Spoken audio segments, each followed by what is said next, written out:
He knows how messy the Middle East can be. How messy are the negotiations right now, Aaron? How's it looking in your pretty grim opinion? William Zartman, a noted political scientist, has this notion of what he calls the herding stalemate. That's when two parties in a conflict have aspirations, begin to realize they cannot achieve them, are suffering a fair amount of pain, and may be inclined to enter into a serious negotiation with one another. I don't think whether we're close to that notion of a herding stalemate, I doubt it. And it's not for nothing, frankly, that you have an administration that is exploring any number of other alternatives to find a pathway forward. The Iranian proposal to open the straits in exchange for removing the blockade and basically to kick the can down the road on the broader issues, including the nuclear issue, strikes me somewhat modified as a sensible proposal. The administration has rejected it, primarily because there is no commitment or guarantee from the Iranians that the nuclear issue will be resolved in a way that the Trump administration can claim success. But I would, if I were running the railroad, I would create a proposal which the Iranians would truly open the straits to pre-war traffic. That is to say, no constraints, no constraints on who or what is getting through, no constraints on what sea lanes need to be used, no constraints on checking in with the Islamic Revolutionary Guard Corps Navy. Those are the three constraints the Iranians imposed when they opened the straits. So if they were prepared to truly reopen them, I would remove the blockade. I'd set a 30 to 45 day period to buy time and space for a negotiation to try to determine whether or not some of the issues could be narrowed, the gaps could be narrowed or closed. Because right now we are on a road to nowhere. That seems to me, I mean, I think it's clear that you have a pain threshold on both sides. And we could debate all day long whose pain threshold is higher or lower. But the reality, who do you think has a better threshold? I mean, I think there are fewer constraints on Iran. That is to say, a combination of factors. There are no midterms in Iran. There's no pressure from public opinion to speak of. There's no sense on the part of the Iranians that making the population suffer is really that much of a constraint to the folks who control the money, the guns, and the oil. The Iranians will run into production constraints, storage capacity. When that happens, though, and it's going to vary from well to well, a lot of it will depend on whether or not the Iranians found other ways to export their oil. So they have constraints, but I think their constraints are fewer, in large part because for Iran, the two primary goals are being achieved. Number one, regime, not just survival, but cohesion. And number two, they have now weaponized geography in a way that has made this an international crisis. And as a consequence, they have significant leverage. The administration's goals, on the other hand, are I think, nowhere near being accomplished. Number one, the straits were open on February 28th. Now they're closed. Number two, there's no progress on the nuclear issue, on enrichment. There's no access to the highly enriched uranium. And the administration talked about restrictions on ballistic missiles, cutting proxies. All of that is now dropped off the list of administration demands. So I would give the edge on this in terms of pain threshold to the Iranians.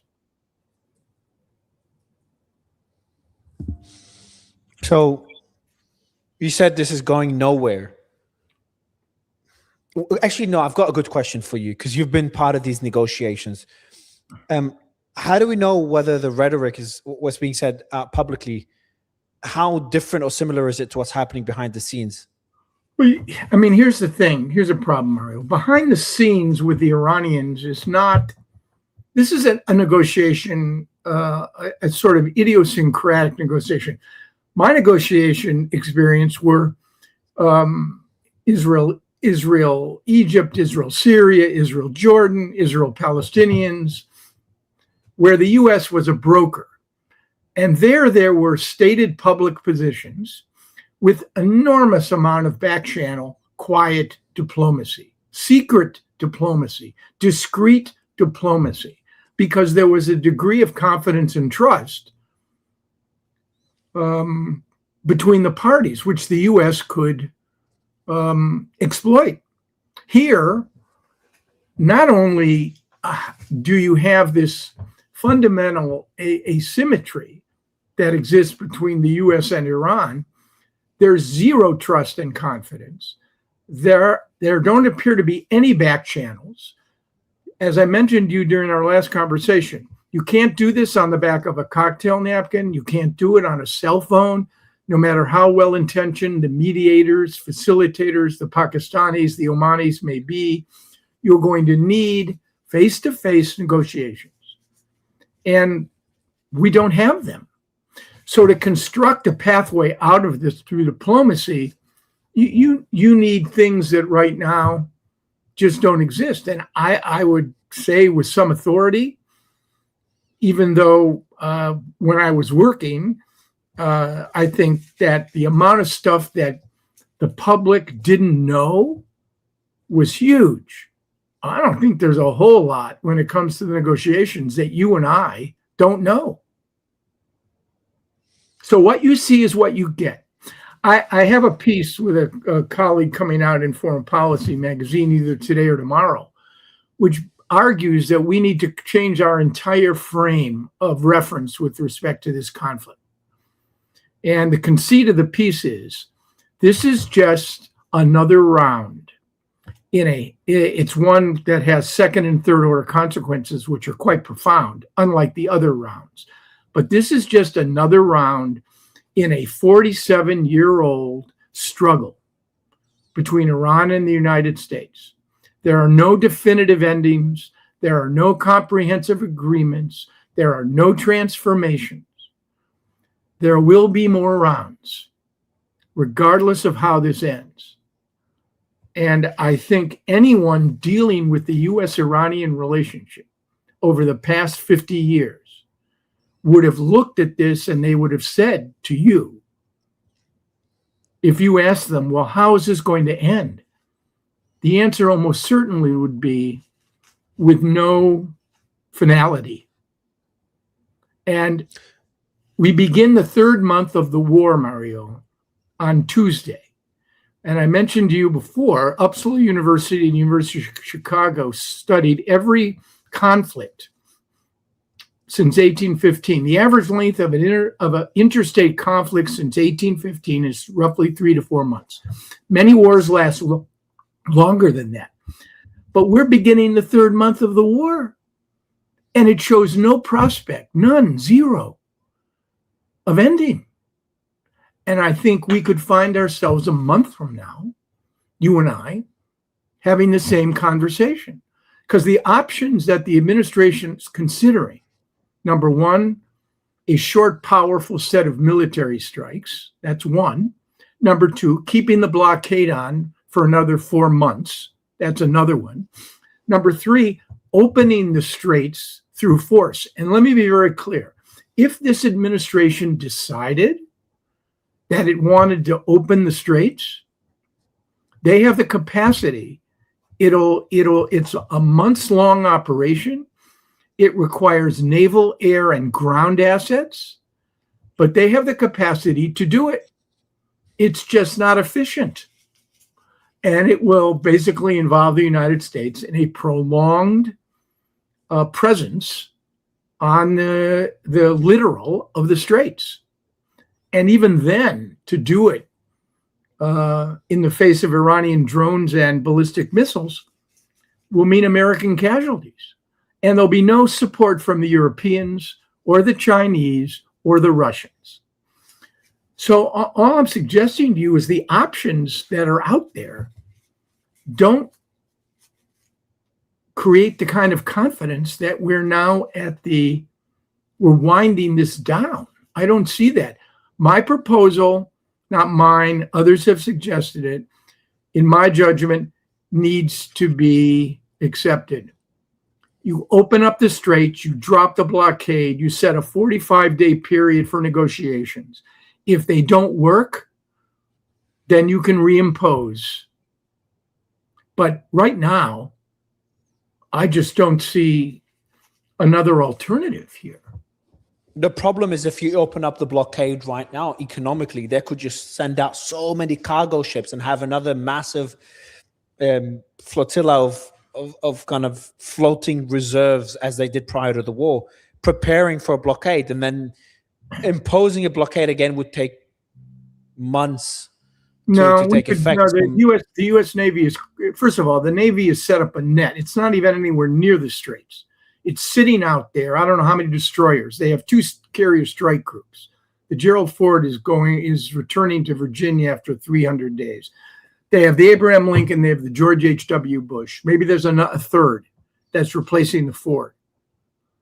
No, I think they can do it. It's very expensive. It's time consuming.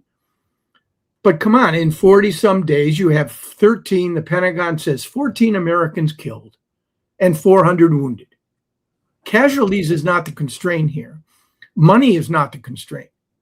The constraint, I think, is the fact that if you and I are having this conversation a month from now, oil is going to be over $150 a barrel. You're talking about a global recession. You're talking about inflation, not just for oil and hydrocarbons, but for food and stuff for manufacturing. We've never seen anything like this. The IAE, the International Energy Agency, said 3 weeks ago, this is the single largest disruption in the history of the oil market. In 7 weeks. Yes. That is crazy. And for you to say that, Aaron, for you considering how involved you've been in the region and what you've seen over the last few decades, that's not a good thing to hear on a Monday night, a Thursday night. No. So how would stage 3 of the war look like? So if Trump decides to go back into kinetic warfare, not lift the blockade and then reimpose it if they don't concede, if the Iranians don't concede, because he is, according to Axios, he's being briefed by the CENTCOM commander of various options on the table, which include a limited strike or a more comprehensive strike to control the Strait of Hormuz. If he does... I don't see that. I see a limited strike, maybe involving infrastructure, but that's not going to make the regime any more compliant. And it raises the serious possibility of additional escalation by the regime against key Gulf states. And it is interesting what's happening in the Gulf right now, Mario. Instead of this threat, this extraordinary precedent of Iran striking every single Gulf state in some capacity, instead of creating a sense of unity and resolve on the part of key Gulf states, what it's done is frankly fracture and push each of them into you've got the Emiratis basically saying F you to the Saudis. In Jeddah, at a Gulf conference, they decide to announce that they're pulling out of OPEC. It's not just the fact that their productions are constrained. They have cast their lot with the Americans and the Israelis. And the deployment of Iron Dome to Abu Dhabi and Dubai, that is an extraordinary fact. That the Israelis did this and the UAE accepted it, and now they are basically using it to criticize their Gulf neighbors. What have you done to protect all of our interests from Iran. You've done nothing.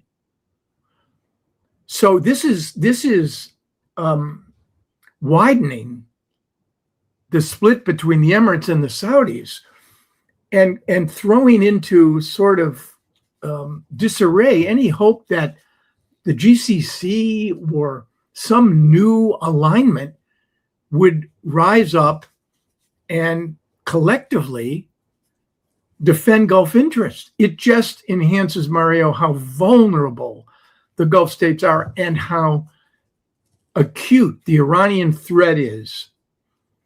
They don't have to, I mean, I keep telling this to people, but they don't have to launch their ICBMs at Israel. They don't need to do that.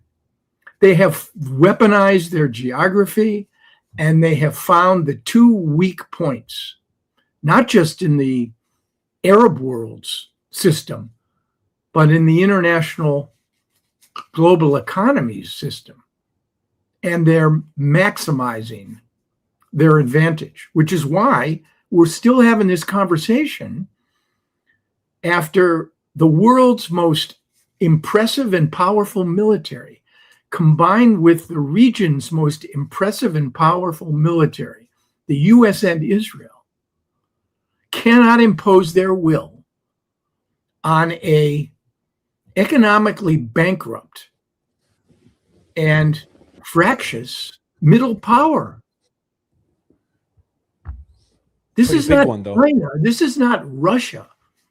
And Vladimir Putin is looking at this and he's thinking to himself, you know, I invaded Ukraine, convinced this would be a matter of days.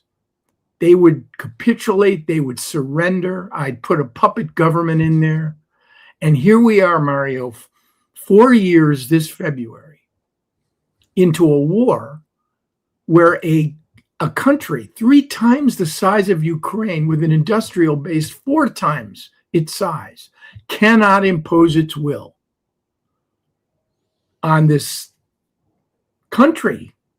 And you've seen another example of it. And I would submit to you the junior varieties of this are what the Israelis tried to do with Hamas in Gaza and what the Israelis tried to do to Hezbollah in Lebanon.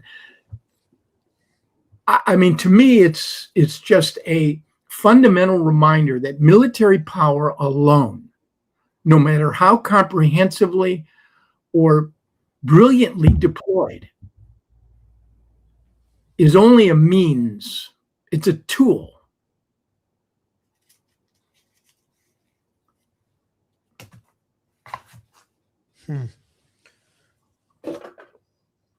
So if going back to that kinetic operation by Trump, so if he decides to bomb Iran, even if it's a limited strike, how will this new Iran under Mujtaba respond? They've threatened to, and I've talked about this a lot today, they've threatened to destroy the undersea cables, to cut off the internet for the Gulf, and then they also threatened to destroy the energy infrastructure in the Gulf. Would they do this? Would they escalate to that level and close the Bab el-Mandeb Strait, or will they go up a ladder again, depending on what the US does? Good question. I mean, the Houthis, the other choke point has been relatively choke-free. I'm not sure I understand the Houthis' calculation here. Maybe they're being held in, maybe they're being held in reserve. Maybe the Houthis have internal challenges.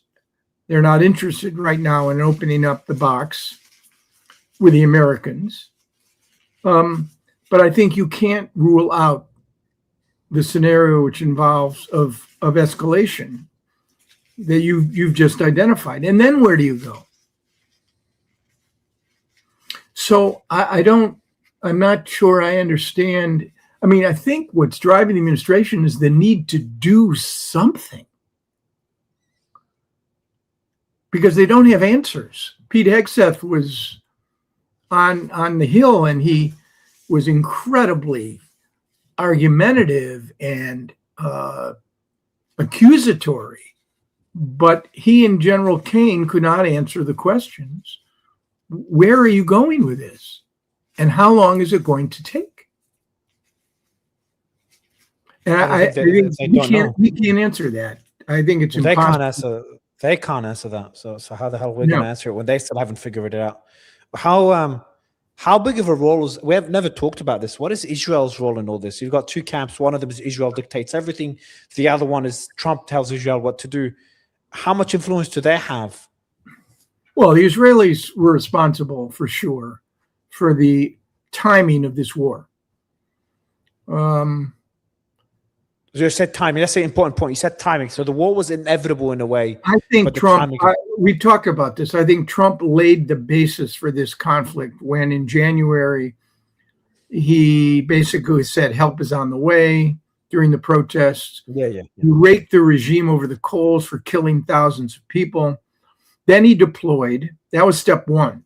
So he was out there rhetorically. Help is on the way. It's an extraordinary statement to protesters who are facing lethal force.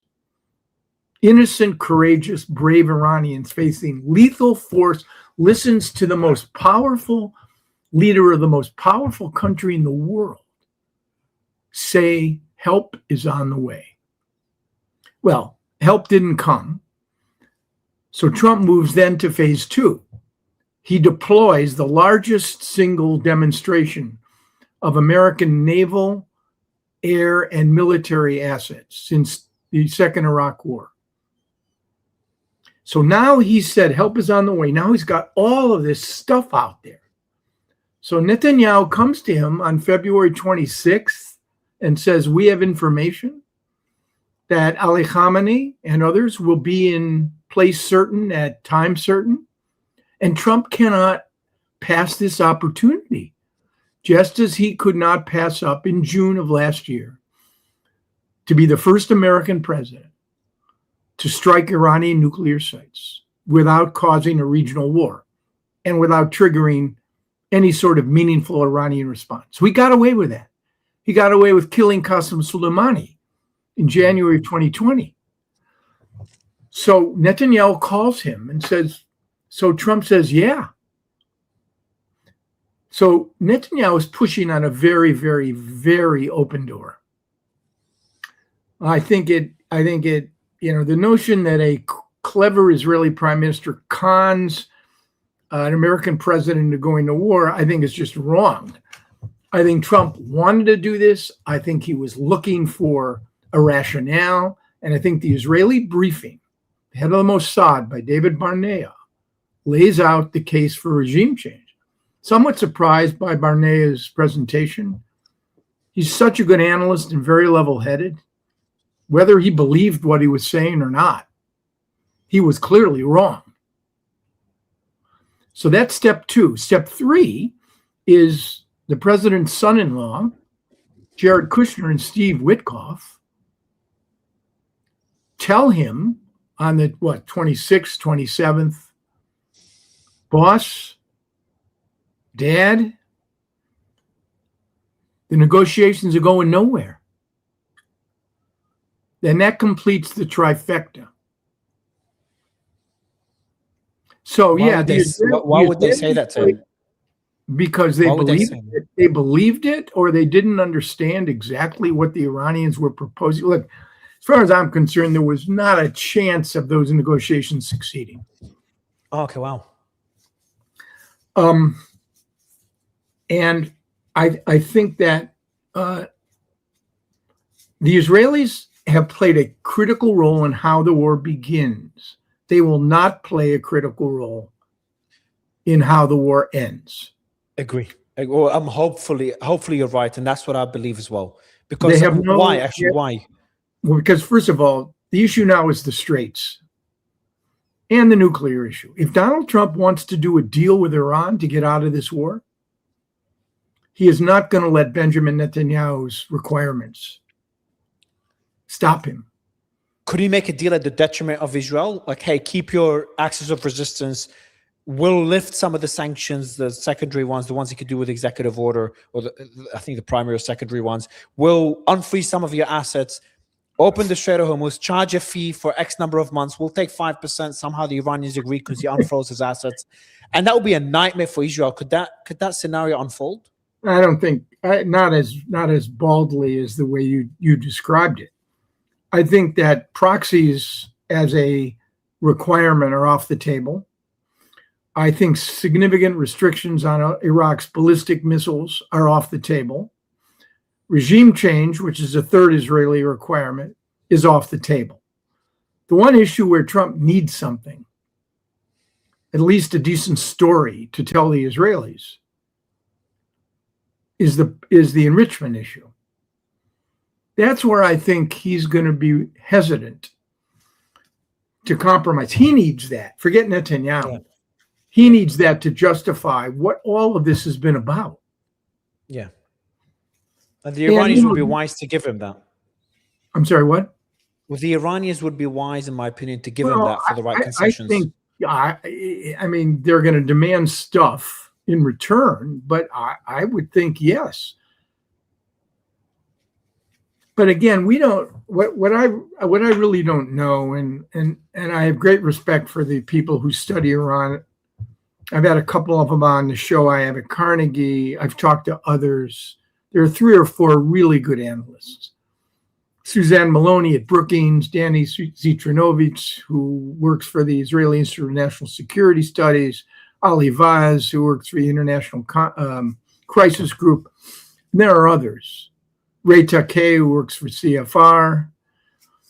But nobody knows. That's the problem. Nobody knows exactly what the dynamic is. And what are Iran's negotiable positions? So I think that when I say that the Iranians have achieved 2 important objectives, number one is to withstand the military pressure and to demonstrate that they're still in control. That's one. And number 2, again, they have demonstrated with a terrifying power that geography is destiny. Yeah. I want to ask you about Israel. You've worked with them, negotiated with them for so many years.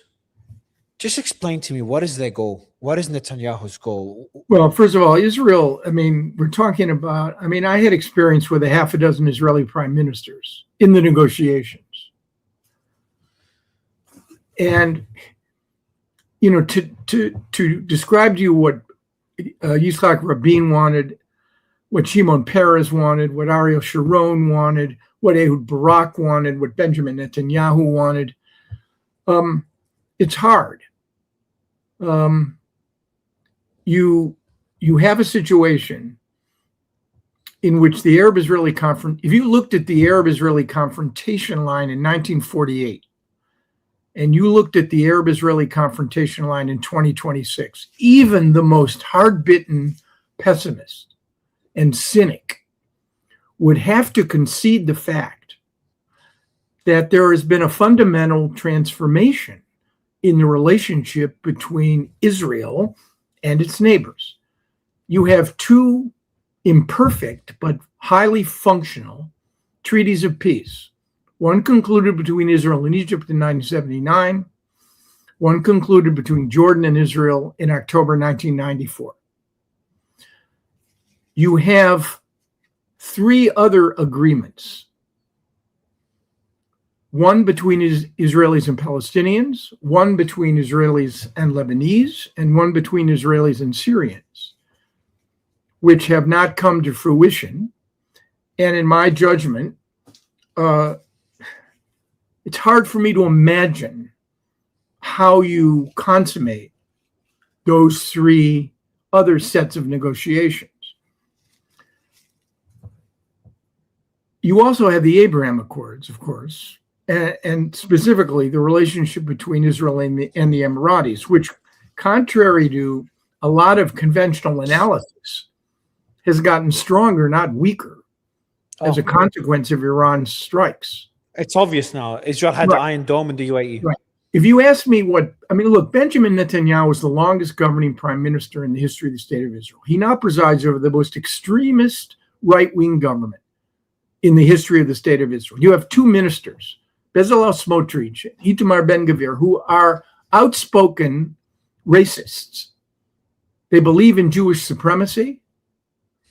They look at Palestinians as if they are not equal, to say the least. And you have an Israeli prime minister who is on trial for bribery, fraud, and breach of trust. 5 years and running now in a Jerusalem district court before 3 judges. The reason Benjamin Netanyahu, reasons of ideology, but for politics, has this government is because if he does not remain prime minister, he faces 2 unpalatable outcomes. One, he's convicted. And as you know, Ehud Olmert served 17 months in an Israeli prison, former Israeli prime minister, for one of the charges that Netanyahu was accused of. Or he could cut a plea deal, which would end his political career. So he must remain in power, and he has the largest and most coherent political party, which does not have a history of devouring its own and getting rid of its leaders or fracturing.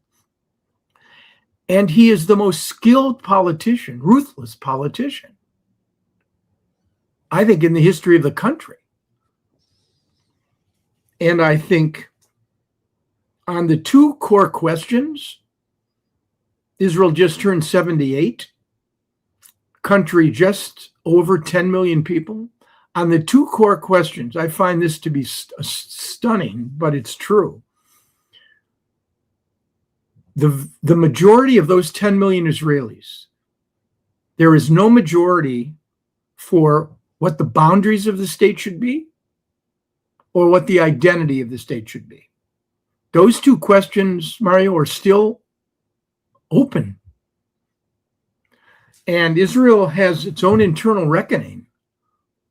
What kind of state is it? Is it a democracy? Is it a Jewish state? A Jewish democracy? Is it a liberal democracy? Is it Hungary? What is it exactly?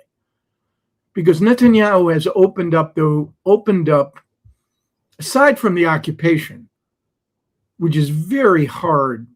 I mean, Israel right now, I would classify Israel as a preferential democracy. It is not a democracy for all of its citizens, the 2 million Palestinian citizens of Israel.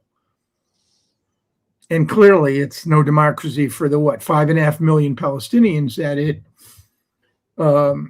holds sway over.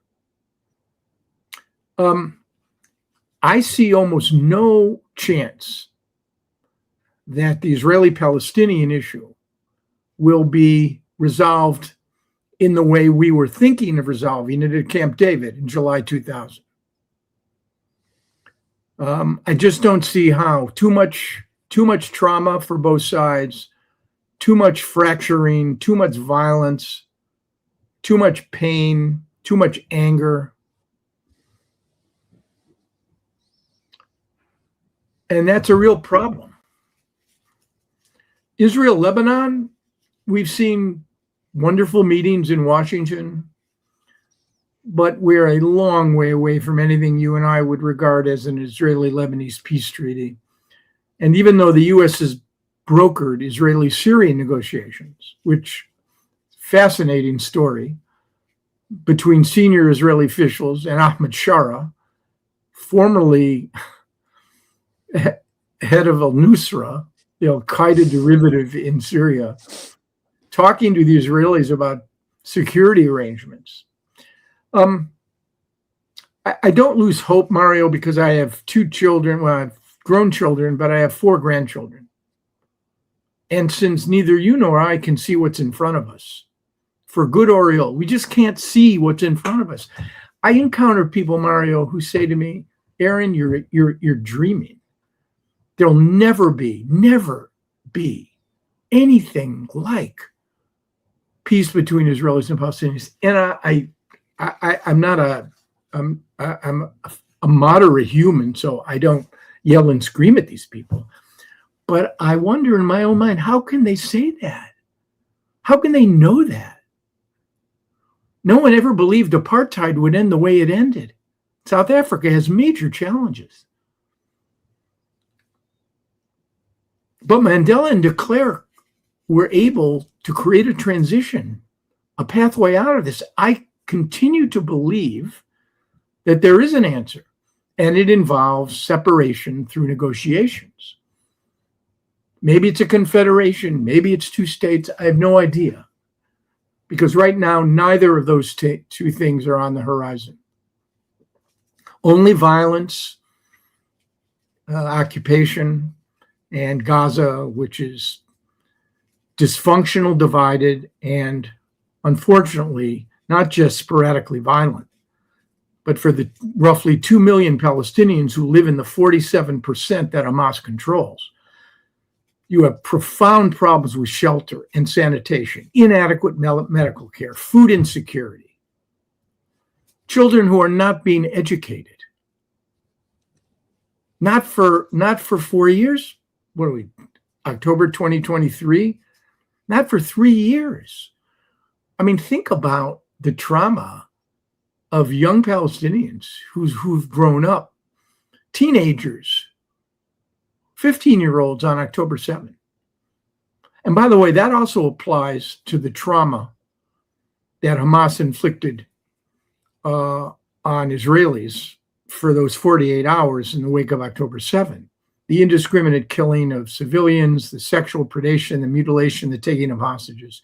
And then Israel's response, the prosecution of a war in which the Israelis were prepared to, I'm not an international lawyer, the Israelis were prepared to expand the numbers of civilians killed in order to accomplish their military objectives. And the IDF now, the Israeli Defense Forces, have now, I think, basically pronounced and agreed that you're talking roughly 70,000 Palestinian civilians, even if you deduct 20,000 of those from Hamas fighters. I mean, what kind of, think about that. So it's hard to overcome that trauma, Mario, on both sides. And the Palestinian national movement is so divided and dysfunctional. Palestinians who won't get a chance to choose between Mahmoud Abbas on one hand, an aging, authoritarian, nepotistic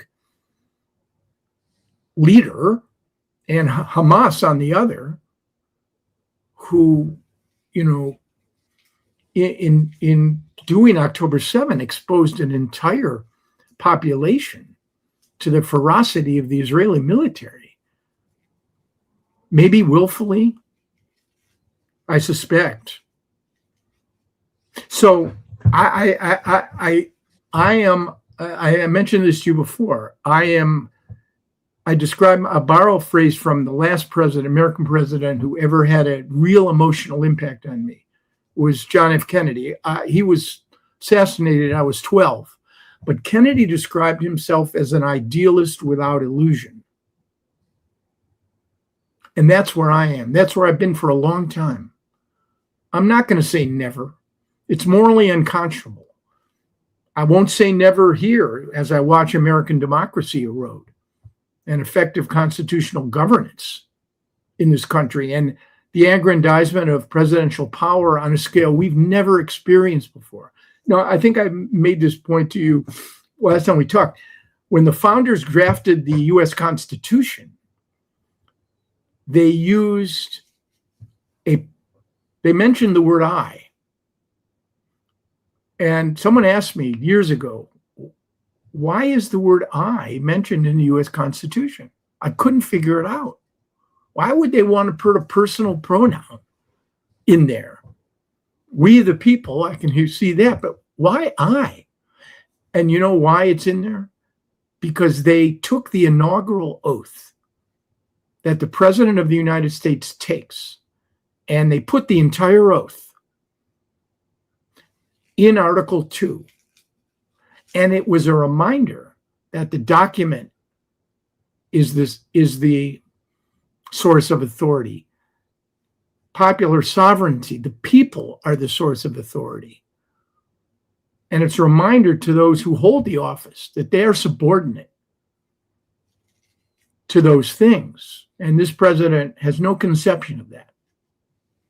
At any rate, I won't give up on America. I won't give up on Arab-Israeli peace. I will say though, Mario, and it's only been our second conversation. It's a wonderful conversation that you conduct. It really is. Oh, thank you. Your listeners are very fortunate to have you. No, it's kind of you to end it on that. As the virtue of being true, Mario. As the virtue of being true. Yeah. And, so we'll do it again. I'm always, as the audience sees me, I'm usually just silent whenever you're speaking. I think you're just really eloquent in expressing those very complex ideas. And I obviously recommend people check out your podcast as well, which I listen to. Means a lot. Take care, Mario. Thank you so much, sir. Thank you. Yeah.